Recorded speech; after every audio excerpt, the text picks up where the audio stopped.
Bom dia. Estou nervosa. Gosto de quantas aulas forem que fica, né?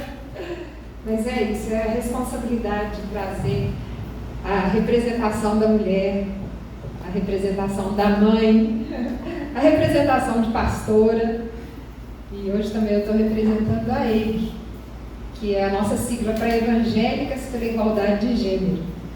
Então é um coletivo de mulheres que atua aqui em Belo Horizonte, para que a gente possa trazer consciência e atuação que essa ruá divina, que o Espírito Santo, que Deus está com a gente, que Ele não é só homem, que Ele não é só a representação masculina, mas a gente está aqui para isso, para trazer essa representação. Minha líder maior está aqui, Bebel, e ela está sempre aqui com vocês, né? E eu estou aqui no lugar dela, que era para ela estar aqui, eu estou substituindo ela para ela fugir lá atrás. Pode ir, amor. Te amo. Queridos, eu pensei muito assim sobre o que trazer, né? Quantas mulheres, né? Hoje a gente compartilhou de manhã sobre Débora, na escola dominical tínhamos 2 alunas.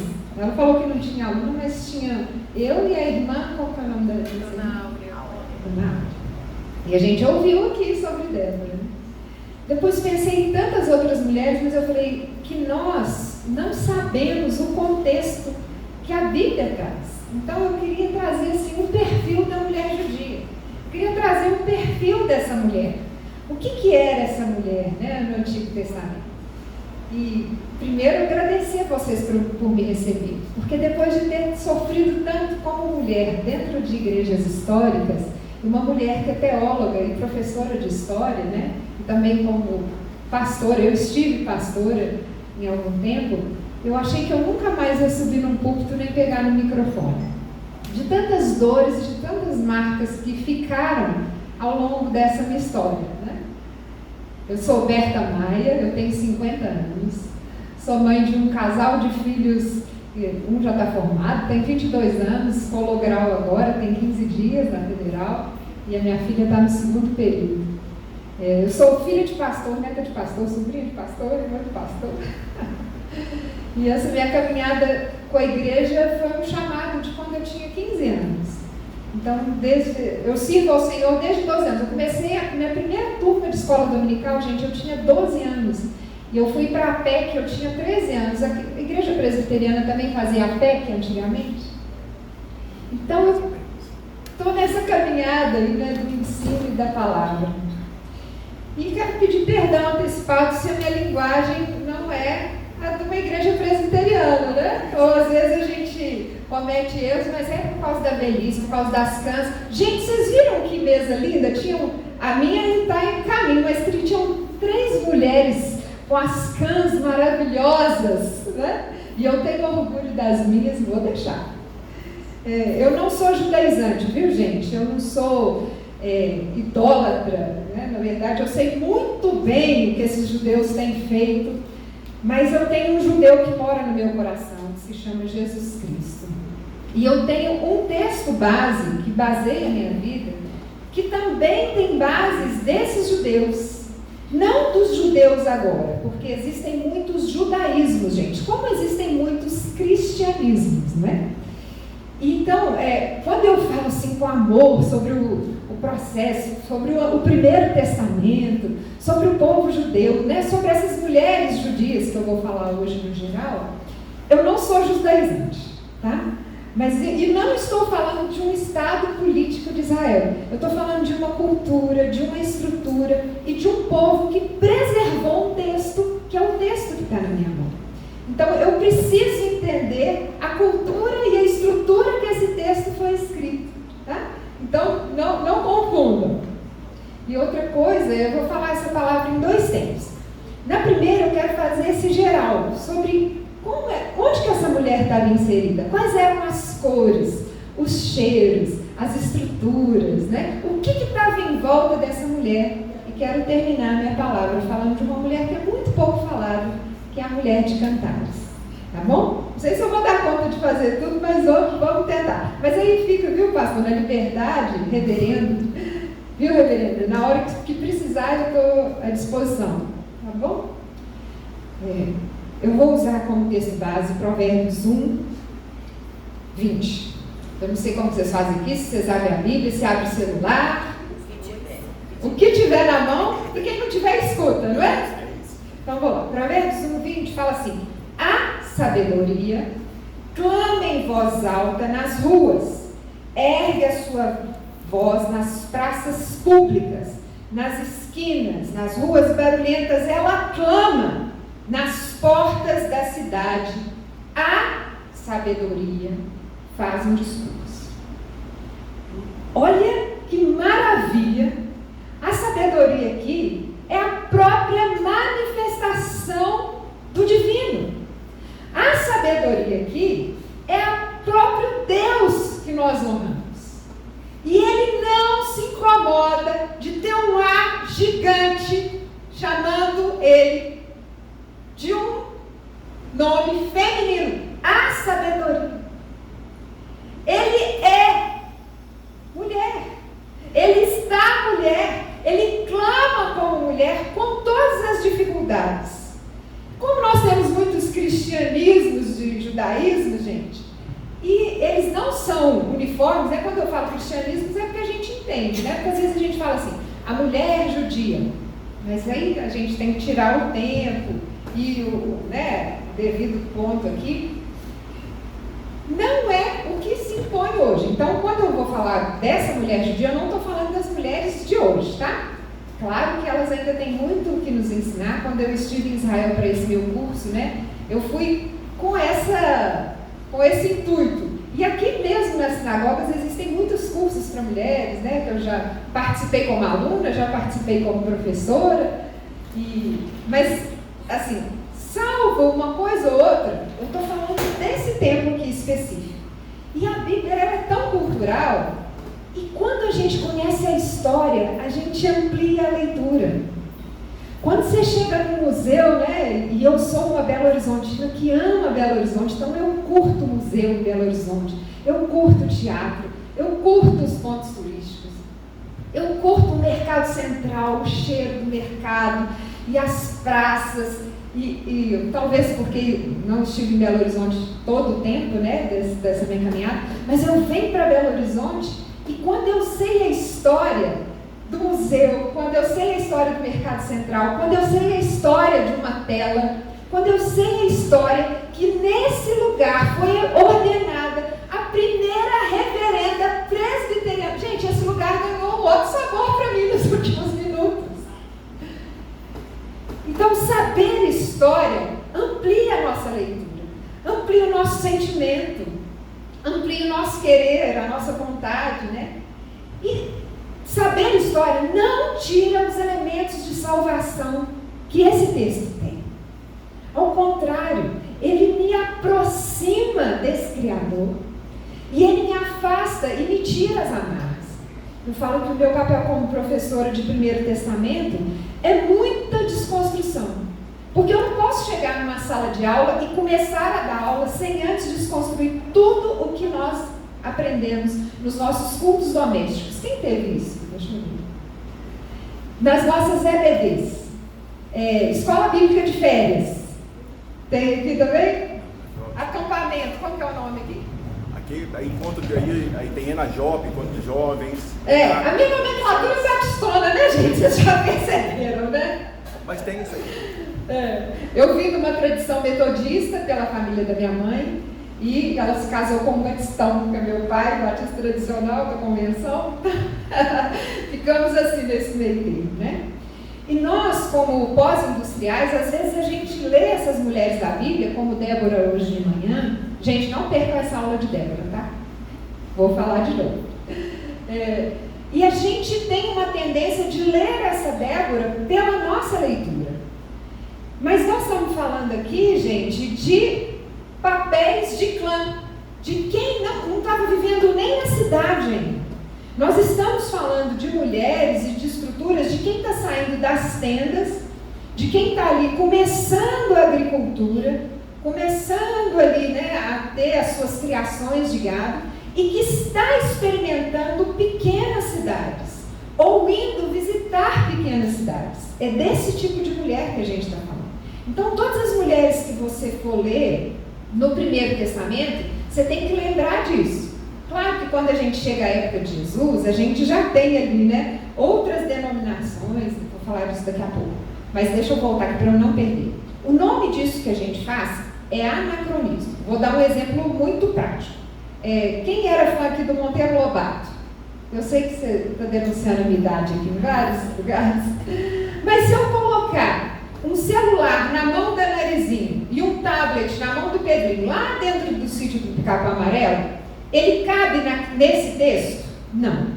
Então eu estou cometendo um anacronismo. Eu estou colocando naquele texto algumas coisas que não tinham para aquela época, que não existiam, que não estavam na vivência daquelas crianças. Aqueles meninos precisam brincar no terreiro, eles precisam pegar bicho de pé, se ralar o joelho, eles precisam voltar de tarde para comer bolinho de chuva da tia Anastácia, que também naquele texto, ela está colocada naquele lugar de negritude, que era um outro lugar, né?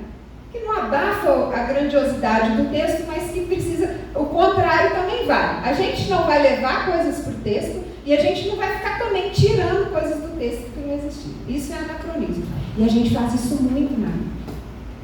A gente não entende a história que está acontecendo ali e a gente quer colocar coisas que não tem.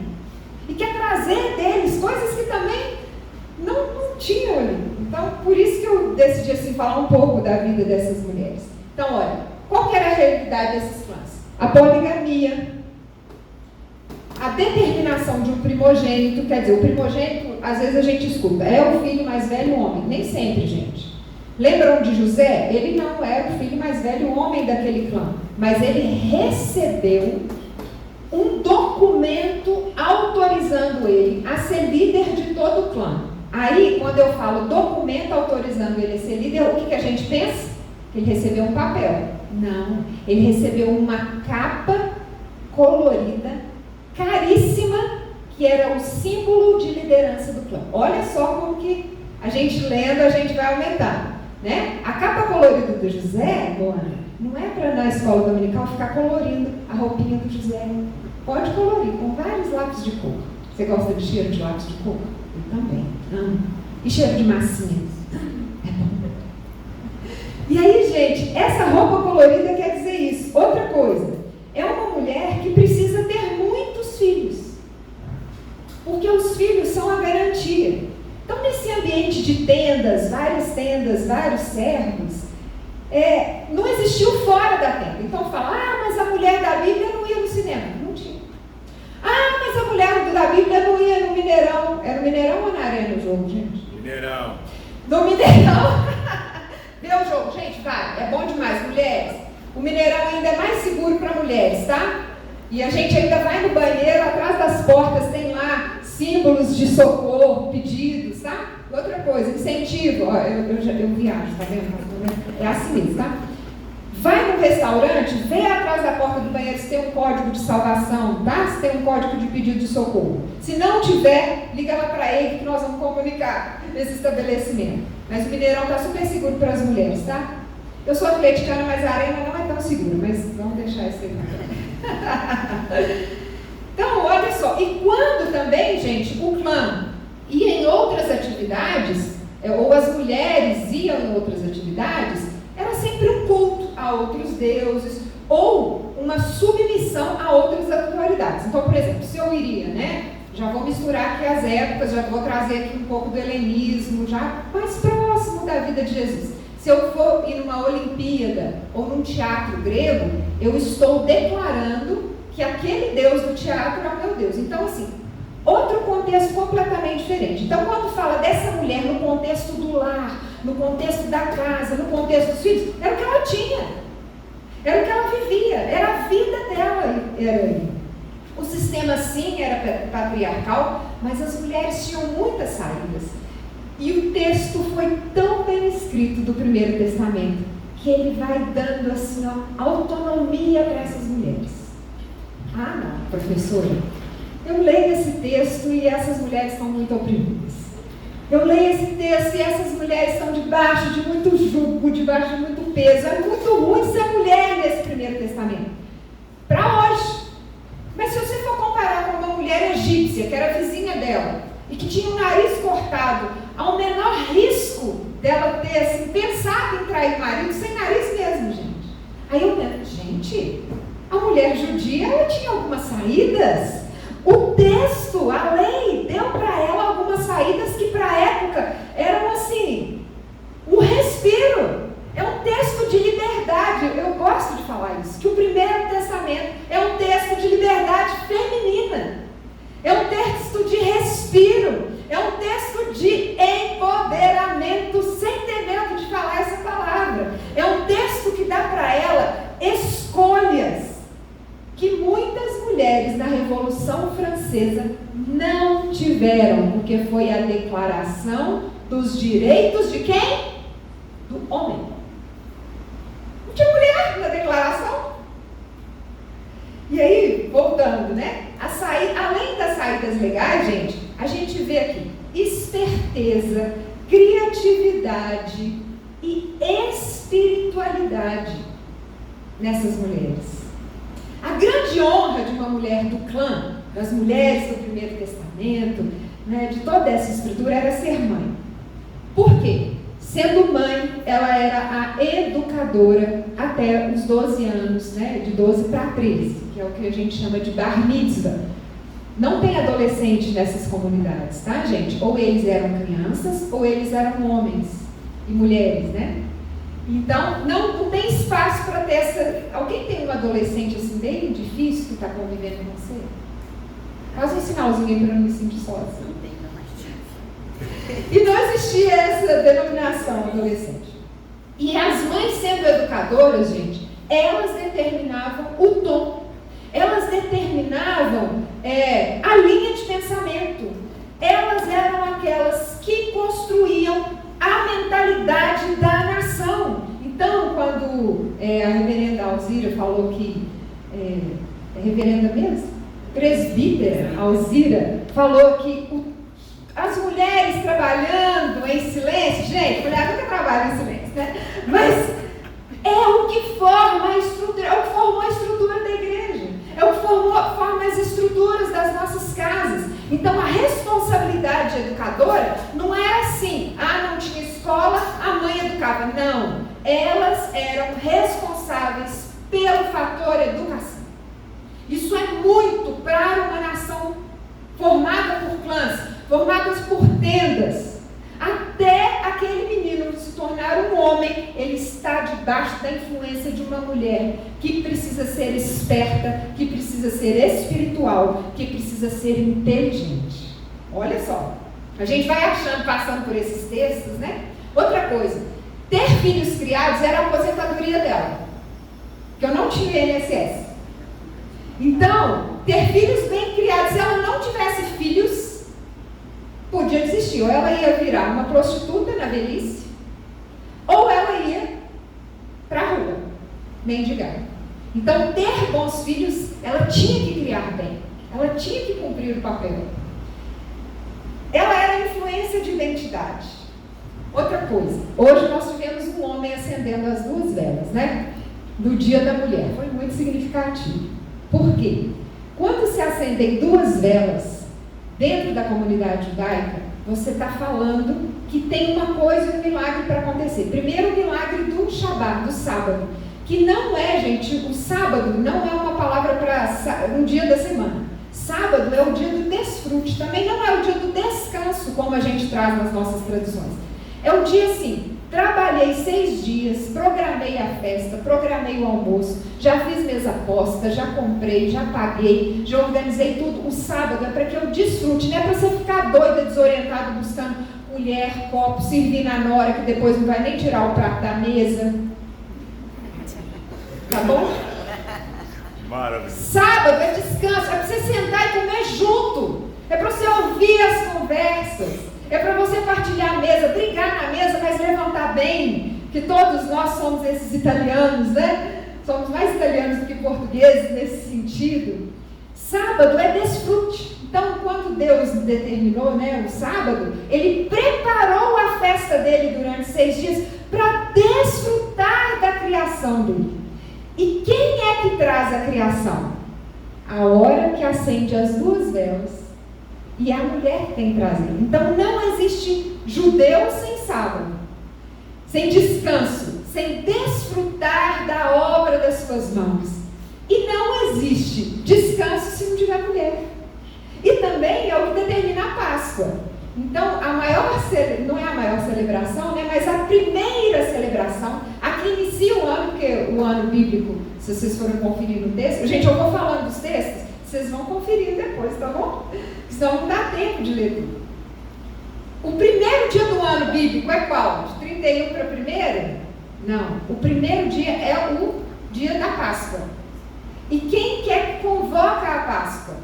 Uma mulher. Então se acendem as duas velas, né? Ela faz aquela oração tampando os olhos.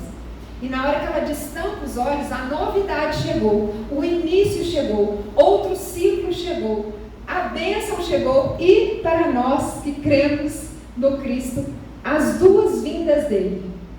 Essa primeira que veio em carne, e depois o estabelecimento do reino, a segunda.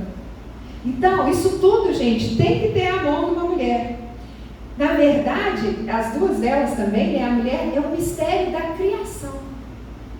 Então, não achem que as mulheres, elas têm, hoje em dia, né, uma estrutura mais rígida nos movimentos ortodoxos, vários judaísmos, tá? Mas ser mulher judia é muito seguro. E elas são valorizadas, eu estive no meio delas, eu sei disso, gente.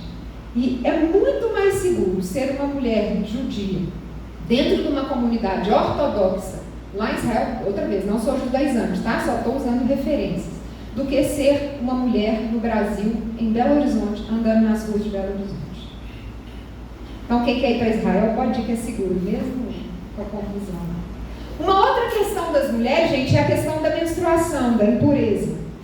E a gente trouxe esses textos que a mulher se faz impura dentro do contexto e do anacronismo também. Sabe por quê? A impureza é só uma questão de vida ou morte. Se você está menstruado, não tem vida dentro de você. Então você está mais próxima da morte. Se você não está menstruada, há uma vida dentro do seu útero. Então você se aproxima do divino. Não é uma questão de suja, não é uma questão de imprópria. E como o sangue dentro dessas comunidades de clã é o contato com o divino, tanto é o sangue animal, né? O derramamento de sangue. Então, nesse derramamento de sangue, há um mistério entre a mulher e o divino tão grande que ela é afastada das suas atividades. Gente, eu queria isso. Durante todo o ciclo de menstruação, eu não trabalho. É lei, é Bíblia. A mulher, quando está menstruada, não trabalha, não toca. Alguém vai servir o almoço dela, alguém vai arrumar a cama dela. Ela não precisa levantar para tirar o lixo para fora. Ela não precisa cuidar de neto. Ela não precisa levantar. Gente, quem que queria uma lei assim no Brasil? Não estava bom demais? Por quê? Porque ela se afastou um pouco da vida, está perto do mistério do sangue e o meu ciclo começa para que eu me aproxime novamente de vida, da vida do divino, da vida do sagrado, da vida de Deus. Olha que delícia falar isso para as nossas adolescentes, para as nossas filhas, que elas não precisam ter vergonha, que isso é a aproximação delas do divino. E por que nós escutamos isso quando a gente era nova? Quantas histórias terríveis que a gente tem sobre esse período da nossa vida, quanto peso que nós carregamos. E eu lembro de um dos debates da EIG, que ela devia ser reverenda, eu não sei, e ela ia dividir o pão na ceia, e ninguém entrava para pegar o pão dela, porque eles tinham espalhado na igreja que se ela tivesse menstruado, aquele pão estaria impuro, isso nos dias de hoje. Então, para a gente ver, né? E outra coisa, como esse povo aqui era monolatra, gente, eles não eram ainda, né? Eles ainda não tinham um só Deus, ainda eles estavam, você vê, né? Os profetas brigando, vão para um só Deus e tal. Mas esse período, esse início do Primeiro Testamento, é muita informação, né, gente? Mas eu vou só dar uma passada, tá bom? esse período do Primeiro Testamento, eles ainda estão assim, com muitas divindades. E nesse texto houve um apagamento, mas existiam muitas deusas com figuras femininas. Então, quando se fala da mulher do Primeiro Testamento, eu estou muito mais próximo de uma comunidade religiosa que aceita uma divindade feminina do que hoje. Olha só, isso há 4.000 anos atrás, né? Gente, então, vamos lá. Na lei, quais eram os direitos? Você me dá um aviso aí quando acabar meu tempo? Tranquilo, fica à vontade. Não, porque tem gente que tem que fazer almoço, né? Receber os filhos. Fazer almoço hoje não, né, gente? Restaurante, né? Dia da mulher, o Maiada aí vai pagar, não vai? Vamos lá. Quais eram os direitos bíblicos? Quando eu falo bíblicos, gente, que o texto da parte jurídica garantia e que suas vizinhas não tinham. Primeiro, ela tinha direito à herança. A judia não tinha, a babilônica não tinha, a grega não tinha, a romana não tinha, né? As mulheres dos povos do mar, ali dos filisteus, que vê a corruptela de filistinos, palestinos, não tinha herança. Outra coisa, elas podiam, através da argumentação e da inteligência, mudar uma lei. Lembram das filhas de Zelofeade? Que perderam o direito à terra por não ter homens? Elas, pela boa argumentação e inteligência, podiam chegar nesse sistema patriarcal e fazer um requerimento de mudança de lei. Nós só podemos votar, gente, a minha avó nasceu sem votar. E hoje nós temos esse direito. É ontem, e nós estamos falando aqui de tempos atrás. Uma coisa maravilhosa que outras mulheres vizinhas não tinham. Elas podiam recusar, não vou casar com esse trambolho. Esse homem é muito feio, eu não quero, não gosto. Berta, mas tem isso? Tem. Primeiro, ela podia dar um dote impossível dele pagar. Segundo, se ela falasse, eu tenho a mesma ama de leite que você, nós mamamos na mesma ama de leite, eles se tornavam irmãos de leite. Então fala, irmãos não casam com irmãos. Ela podia negar também. Ela podia fazer imposições do contrato, porque casamento, ao contrário do que nós temos hoje, né, que às vezes as pessoas, hoje não, na minha época, né, hoje o povo só casa no cartório, mas que um celebrante, temos um maravilhoso aqui, que a Bebel me contou, fazer o casamento, não. O casamento era os dois, as duas famílias, os dois pais, e um documento era escrito com todos os direitos dela, com todos os direitos dele. Olha, gente, direitos pareados. E aí, então, alguém mais velho da comunidade abençoava para que eles fossem viver, né? Tem uma outra questão aí, eu me internei, mas depois eu falo disso. E nesse contrato ela podia pôr coisas assim, eu quero 500 servas, aí ele não podia cumprir. Aí,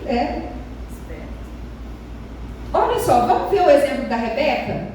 O servo foi lá e perguntou, né, se ela queria casar. E o irmão perguntou, Rebeca, você quer ir? Quer dizer, ela tinha autonomia de falar, não quero.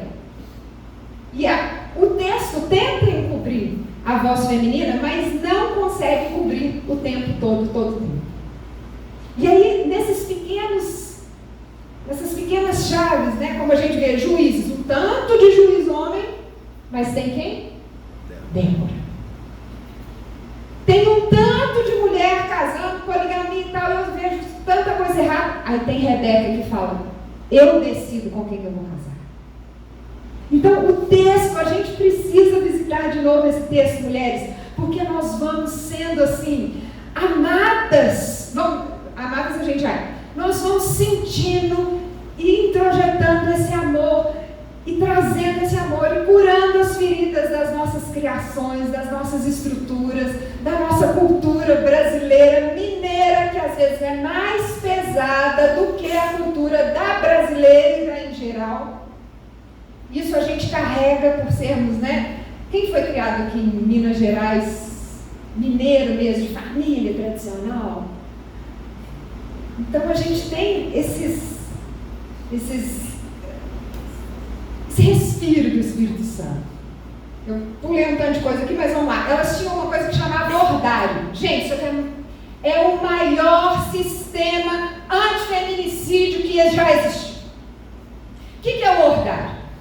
O marido cisma, essa mulher está me pondo chifre. Essa mulher está com o trem errado. Essa mulher está meio... Em vez dele ir lá e matar, e resolver, e agredir, ele leva essa mulher diante do sacerdote. O sacerdote pega uma terra lá do Santos dos Santos, para falar que é santo, coloca numa água e dá para a mulher beber. Se a barriga dela inchar e ela falar assim, que água amarga, morreu. Mas se ela falar assim, que água doce, e a barriga, com a água, né? Ela não está comendo nada que vai inchar a barriga, e a barriga não inchar, essa mulher é inocente. Gente, isso é antifeminicídio! Porque que mulher em sã consciência vai falar, a água está amarga? Que mulher em sã consciência fala, nossa, minha barriga está inchada? Não, ela vai até puxar. Como quando a gente tira foto, né? Olha que solução que traz espiritualidade, testemunhas, comunidade, porque diante da comunidade, trazendo esse assunto e ela sendo liberada pela autoridade espiritual, quem é que vai questionar? Então ela recebe o quê? Proteção. Onde que está? No Primeiro Testamento. Você já pensou se cada um que desconfiasse que a mulher estava chifrando, essa mulher fosse morta? Igual acontece em alguns países, que eu não vou falar qual, né? Que o número de feminicídios tem aumentado. Se fosse esse ordário sempre, né?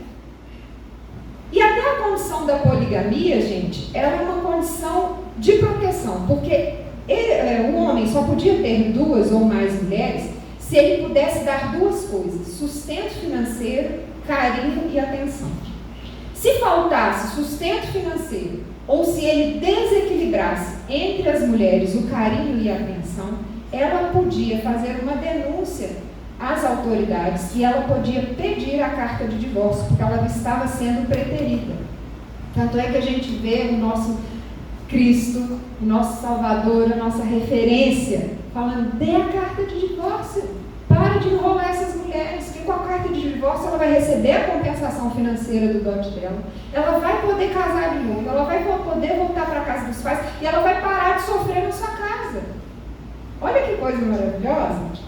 E ela tinha, gente, essa autonomia financeira, porque a administração dentro da casa é da mulher até hoje, viu?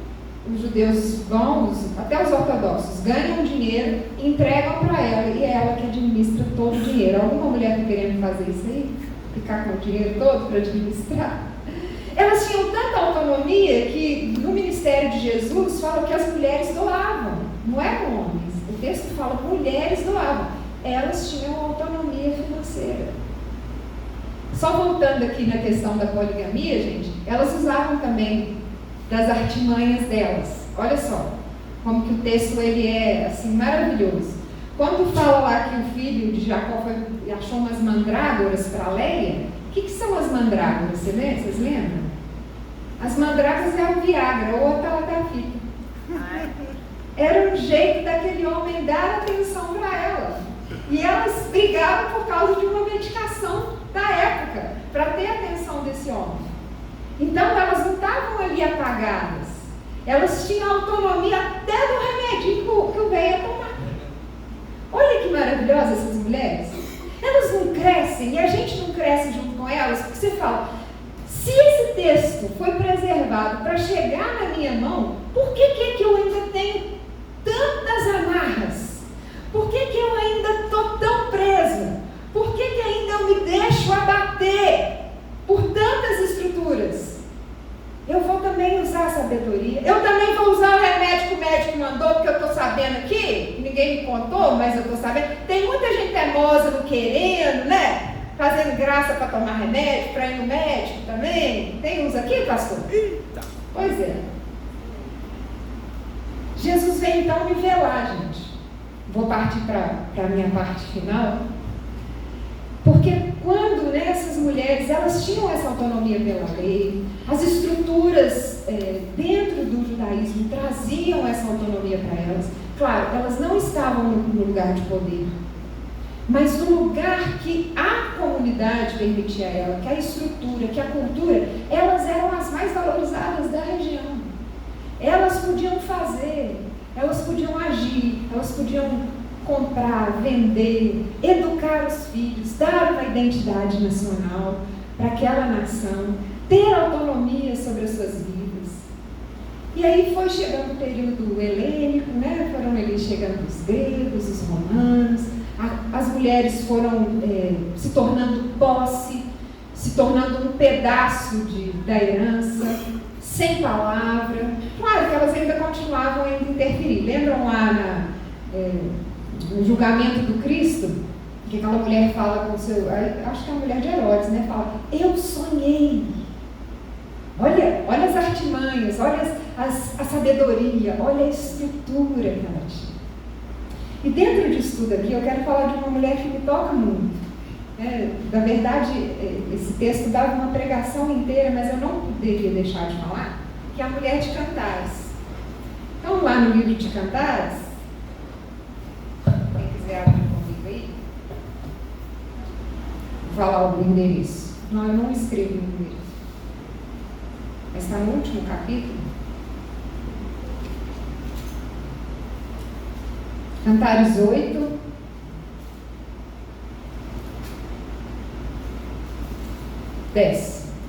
Eu sou um muro, os meus seios são as suas torres, assim me tornei aos olhos dele como alguém que inspira paz. Salomão possuía uma vinha em Baal-Hamor, ele entregou a sua vinha aos seus arrendatários. Salomão está falando de uma mulher que se torna um muro, de uma mulher que está agora debaixo de proteção. Está falando que ela se tornou aos olhos do amado dela alguém que traz paz, porque a gente vê aqui no texto de Cântico dos Cânticos que essa mulher foi violentada, que essa mulher apanhou, que essa mulher sofreu o julgamento das outras mulheres. Ela clama várias vezes, mulheres de Jerusalém, mulheres de Jerusalém, mulheres de Jerusalém. E por fim o texto fala que esse terreno que pertencia a Salomão voltou para os arrendatários. Então vamos lá, vamos por parte.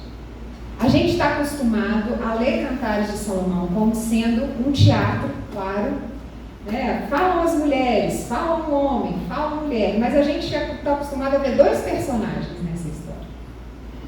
A gente está acostumado a ver o amado, a amada, os guardas que dão uma surra ali nela, as mulheres de Jerusalém que ficam clamando e falando no ouvido dela o tempo todo. Só que hoje eu quero propor uma leitura diferente de Cantares, com três personagens principais. Um rei que precisa ser denunciado nas suas violências contra as mulheres. Um pastor de ovelhas pobre e uma mulher que ama. Vocês vão de novo ler esse capítulo nesses dias, vão revisitar esse texto, e isso vai ficar muito claro na leitura, porque ninguém nunca tinha falado isso com você. Mas esses arrendatários, que eram os irmãos dela, no texto, eles vendem essa menina e ela é levada à força para o palácio. Para um rei que já tinha milhares não, né? Ele tinha quantas concubinas e quantas esposas? Me lembrem aí. Não vou lembrar o número. 200 esposas e tantas concubinas. E ele já tinha tantas que esses arrendatários entregaram essa menina. E os próprios irmãos falam assim, ela é uma menina, ela não tem nem seio, de tão adolescente que ela é. Então esse rei que leva e tranca essa menina num quarto, ele está cometendo o que a gente chama hoje? Pedofilia. E essa menina, enquanto está ali, e as mulheres de Jerusalém clamam, não desperte o amor até ela se despertar para isso, até que ela ele está falando assim, não estupra essa menina, não abusa dessa menina até ela se tornar uma mulher com desejos, até que ela queira começar a vida sexual dela.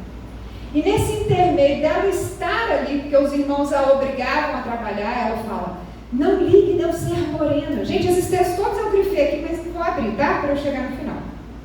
Aí, confia em mim, se não confiasse? Abre o texto. Se marcar um outro domingo, você vai falar Você só volta disso. mais. Tá. Aí ela fala assim, os meus irmãos me obrigaram a trabalhar na vinha, não ligue se minha pele está queimada de sol. E aí de repente ela é levada para o palácio. Só que no palácio ela conhece um pastor de ovelhas simples, em contraponto do algoz dela, que é um rei que já tem muitas mulheres e muitas concubinas e muitas riquezas. E esse amado dela não tem posses, ele é um pastor de ovelhas. Ele não tem palácio. Mas ela prefere o amor de um pastor de ovelhas. De um pastor que chama as ovelhas pelo nome. De um pastor, aí eu já estou parafraseando, tá bom? De um pastor que deixa 99 aonde? As 99 deixou. Não, vai todo mundo ler a Bíblia, não tem aprisco. Deixou no deserto. Tá vendo como a gente não lê a Bíblia? Peguei, a professora pegou. Deixa as 99 no deserto e vai atrás dessa uma, que cuida das suas feridas. E ela foge para encontrar esse amado. Ela foge do palácio. Ela foge dos grandes templos do Salomão, para não falar de Salomão, né? Ela foge dos templos do Salomão, das riquezas, por causa do amor. E aí ela apanha, os soldados batem, as mulheres julgam. E no final, os irmãos, os arrendatários, conseguem um acordo, a terra volta e ela consegue se casar com o pastor de ovelhas.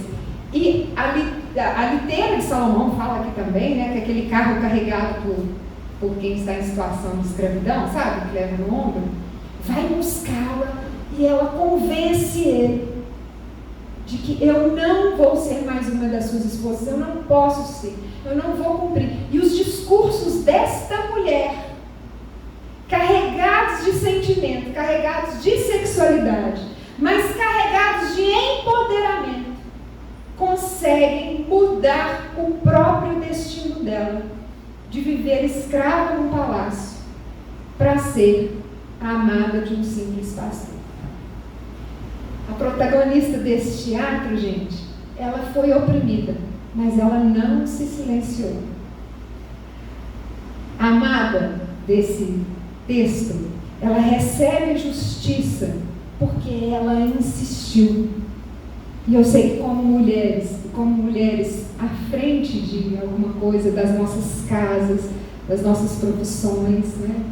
Às vezes à frente de um rebanho de ovelhas, de um ministério, a gente desiste, às vezes a gente volta atrás, a gente é presa, volta com a liteira, tem guardas, tem outras mulheres da comunidade para nos falar, para nos oprimir, mas ela não se calou, ela sabia o que ela queria, ela sabia dos direitos de justiça, ela sabia que ela podia argumentar, mas ele era o todo-poderoso, ele era o rei, ele era o mais sábio, mais rico, ele já tinha ali tantas mulheres naquele harém, tantas esposas, e o meu saudoso pai falava assim, ele foi o mais doido, porque se ele tinha 400 mulheres, ele tinha 400 sogras, coitado dele.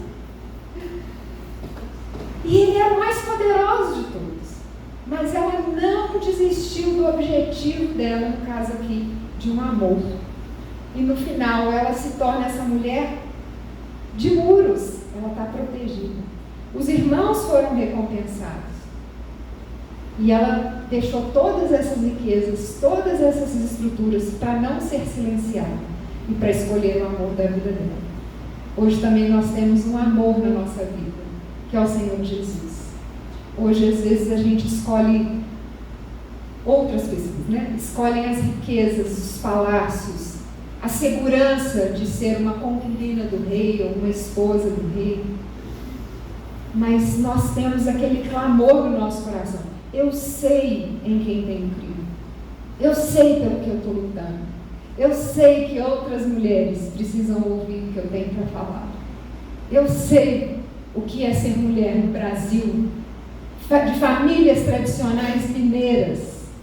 Eu sei o que é ser uma mulher que estuda e que tem uma voz diferente, até da minha própria parentela.